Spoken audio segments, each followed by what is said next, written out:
Fact number 1.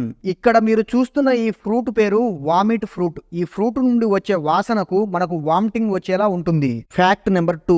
South Korea దేశంలో ఏ వ్యక్తికైతే 60 సంవత్సరాలు దాటుతాయో వారు పార్టీ ఇవ్వాలి. అది ఆ దేశపు సాంప్రదాయం. Fact number 3. టాటాయిస్ అంటే తాబేళ్లు శరీరం పైన హార్డ్ షెల్ ఉంటుంది కదా, అయితే ఈ షెల్ అనేది 50 ఎముకలతో రూపొందించబడింది. Fact number 4. ఆనియన్స్ అంటే ఎర్రగడ్డలు ఎక్కువగా తినడం వల్ల చాలా త్వరగా నిద్ర వచ్చేస్తుంది. Fact number 5. మన ఈ సోలార్ సిస్టమ్ లో అత్యంత వేడిగా ఉండే గ్రహం పేరు వీనస్. ఇక్కడ ఏకంగా 870 డిగ్రీల ఫారెన్ హీట్ టెంపరేచర్ ఉంటుంది. Fact number 6. ఎస్కలాఫోబియా అనే ఫోబియా ఉన్న వాళ్ళు ఎస్కలేటర్స్ పైన నిలబడాలి అంటే చాలా భయపడతారు. Fact number 7. మన భారతదేశంతో పాటు ఆగస్టు 15న North Korea, South Korea, Congo, Bahrain మరియు లిచెస్టైన్ దేశాలు కూడా స్వాతంత్ర దినోత్సవాన్ని జరుపుకుంటాయి.